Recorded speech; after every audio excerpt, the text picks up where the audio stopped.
Le Cortège d'Orphée a été fondé en 2013. L'idée étant de concentrer vraiment le travail sur le sens, sur la signification des œuvres. Très souvent, les exigences musicales, purement musicales, prenaient trop le pas sur le sens, sur la raison, l'occasion pour laquelle les œuvres avaient été écrites. Et j'avais vraiment envie de me concentrer sur ce domaine-là en particulier, et notamment, évidemment, le rapport au texte, qui est une chose sur laquelle je travaille beaucoup, toujours dans mon travail, dans mon enseignement aussi.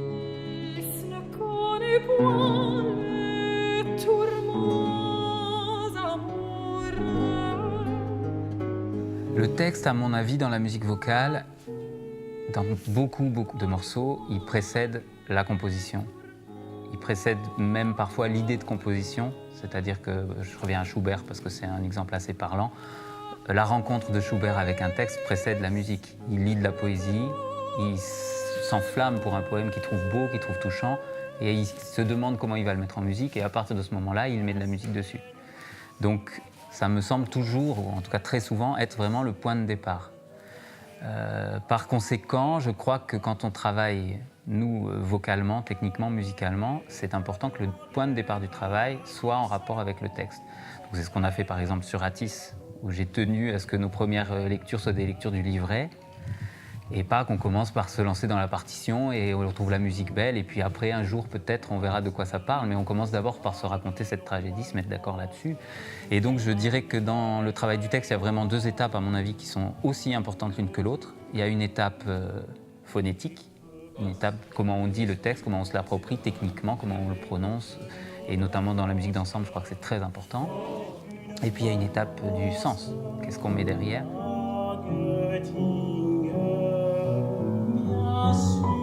Nous avons la Seine, et puis notre bois de Vincennes. Le répertoire est en réalité très ouvert. Évidemment, il y a des époques que je connais mieux ou que j'affectionne plus, mais ça n'est pas un critère. C'est vrai que c'est peut-être une singularité de l'ensemble. Beaucoup d'ensembles sont plutôt spécialisés dans un répertoire. Nous, c'est vraiment la démarche qui va primer, et on a un petit peu la même démarche quand on aborde la musique de la Renaissance, quand on aborde la musique du XXe siècle. On se pose toujours la question, qu'est-ce que cette œuvre a pu être censée raconter? Comment le public de l'époque a pu l'entendre, a pu l'apercevoir? Et quelle est la distance qui nous sépare, nous, aujourd'hui, spectateurs d'aujourd'hui surtout, de l'œuvre? Du coup, on n'est pas vraiment limité, on a la chance de pouvoir puiser dans le répertoire vocal qui est évidemment très large.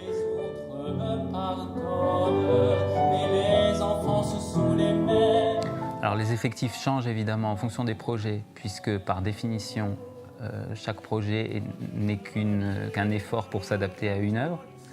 Donc on a des formations très variables qui vont d'un chanteur avec clavecin à un chœur avec orchestre. En revanche, il y a peut-être une petite singularité du Cortège d'Orphée, c'est que je crois beaucoup au choix de la personne. C'est-à-dire que c'est pas parce que quelqu'un est connu, parce que quelqu'un travaille dans des bonnes conditions pro, parce qu'il est reconnu comme professionnel, qu'il est forcément le bon profil pour un rôle ou pour un personnage, pour un emploi. Et moi, je suis très sensible à ce que j'appellerais la rencontre avec la personne et avec la voix, si on parle de chanteur, avec le son, avec la musique. C'est-à-dire qu'il m'arrive très souvent de travailler de rencontrer un chanteur sur une production, par exemple, et de me dire « ça, c'est la voix que j'imagine pour tel répertoire, pour tel rôle ». Le jour où je ferai cette œuvre-là, je note dans ma tête, je me dis peut-être ce serait cette personne-là que j'aimerais entendre. Par conséquent, nos propositions, je pense notamment en termes de distribution de chanteurs dans l'opéra, par exemple, sont souvent assez personnelles. Il y a des choix, il y a des partis pris, c'est pas forcément les voix qu'on entendrait ailleurs. Mais le point de départ, c'est toujours l'idée que cette personne-là apporte quelque chose d'intéressant pour ce personnage-là.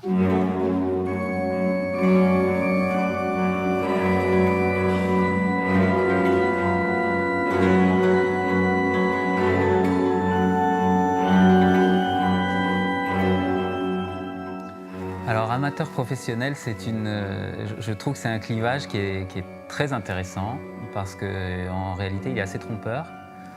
J'ai fait pas mal de projets en tant qu'amateur quand j'étais étudiant, dans lesquels il y avait des professionnels qui s'inscrivaient. Et j'ai toujours remarqué la chose suivante.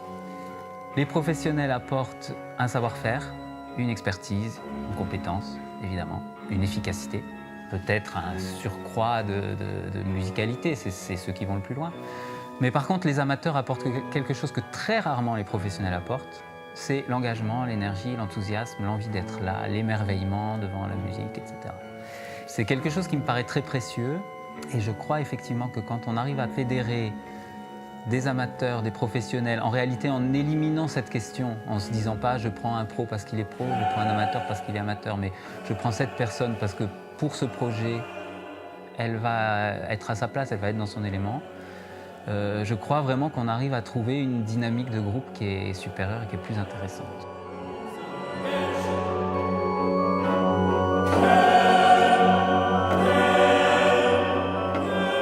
Sur la réflexion de base du cortège d'Orphée, une des choses qui me dérangeait, c'était l'idée que quand on est musicien, notre activité c'est de faire des concerts, donc d'avoir ce rapport, ce seul rapport ou presque de transmission musicale qui consiste à venir devant des gens, présenter, pas présenter, représenter une œuvre et puis partir. Et il n'y a pas d'échange réel, on laisse les gens se débrouiller avec ce qu'ils ont compris, ce qu'ils n'ont pas compris, on n'a pas de retour sur ce qu'on a fait ou peu.